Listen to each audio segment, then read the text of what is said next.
Stage تیار ہے، make up کیا جا چکا ہے اور حاضرین نشستیں سنبھال چکے ہیں۔ 14 برطانوی اداکاروں پر مشتمل یہ تھیٹر گروپ ڈرامہ شروع کرنے کی تیاری کر رہا ہے۔ دی گریٹ گیم افغانستان رسمیہ طرز پر 12 ڈراموں اور 7 گھنٹے پر مشتمل داستان ہے، جس کا مقصد اپنے حاضرین کو جنگوں سے تباہ شدہ افغانستان کی تاریخ سے اس وقت سے روشناس کرانا ہے جب 1842 میں پہلی مرتبہ وہاں مغربی دخل اندازی شروع ہوئی تھی۔ بڑی کاسٹ کے اس ڈرامے کے ڈائریکٹر نکولس کینٹ کا کہنا ہے کہ افغانستان کے ثقافتی رنگوں کو نمایاں کرنے کے لیے زیادہ اداکار ضروری تھے۔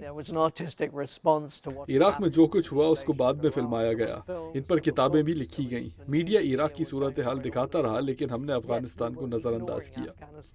2 سال قبل کینٹ نے اپنی کاوش کا آغاز کیا۔ انہوں نے کہانیوں کی ایک سیریز لکھنے کا کام شروع کرایا جس کا مقصد افغانستان کی تاریخ اور دہشت گردی کے خلاف جنگ کے سب سے بڑے محاذ کا احاطہ کرنا تھا۔ یہ کہانی جنگ کے بارے میں نہیں ہے، یہ کہانی افغانستان کی تاریخ کے بارے میں اور وہاں کے لوگوں کے بارے میں ہے۔ اس میں تفریح کے پہلو کو مد نظر رکھتے ہوئے عمدہ انداز میں کہانی کو بیان کیا گیا ہے۔ ان کہانیوں کو امریکہ کے 4 شہروں میں پیش کیا جائے گا، جس کا آغاز امریکی دارالحکومت کے شیکسپیئر تھیٹر سے کیا جائے گا۔ تھیٹر کے آرٹسٹک ڈائریکٹر مائیکل خان کا کہنا ہے کہ اس پلے کو انگلستان سے امریکہ لانا مفید ہے۔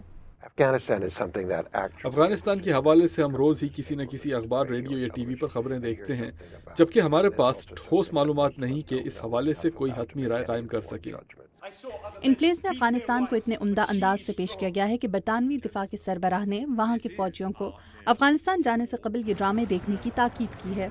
اداکار ٹام میک کے، جو ایک برطانوی سپاہی کا کردار ادا کر رہے ہیں، کا کہنا ہے کہ اس قسم کا کردار ادا کرنا آسان نہیں، جسے فیصلہ سازوں سے لے کر فوجی تک دیکھ رہے ہوں۔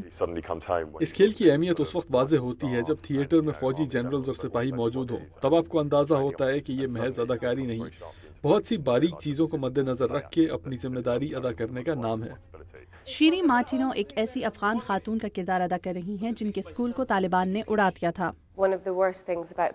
افغانستان جیسے حالات والے ملک میں رہنا آسان نہیں، جہاں آپ کی آواز سننے اور آپ کے حالات کو سمجھنے والا کوئی نہیں، اور ہماری یہ کاوش اس سلسلے میں محض نقطۂ آغاز ہے۔ سابقہ امریکی سفیر سنتھیا شنیڈر، جو اب جارج ٹاؤن یونیورسٹی سے بطور پروفیسر منسلک ہیں، نے ان ڈراموں کو اپنی کلچرل ڈپلومیسی کی کلاسوں کے لیے لازم قرار دیا ہے۔ یہاں آپ ان تینوں ڈراموں کو دیکھ سکتے ہیں جو افغانستان کی موجودہ تاریخ کو سمجھنے کے لیے بہت مددگار ثابت ہوں گے، اور تاریخ اپنے آپ کو دہراتی رہتی ہے۔ ہم کسی بات کا جواب نہیں دے رہے، مگر ہم سوال ضرور کر رہے ہیں، اور ہمیں امید ہے کہ اس سے افغان عوام کو بھی حوصلہ ملے گا اور انہیں معلوم ہوگا کہ مغرب کو اپنی موجودگی کے اثرات کا اندازہ ہے۔ برطانیہ سے امریکہ تک یہ ڈرامے اس امید کے ساتھ پیش کیے جا رہے ہیں کہ تاریخ اپنے آپ کو نہیں دہرائے گی۔ ڈیرک ہینکل کے ساتھ مدیحہ انور، اردو VOA۔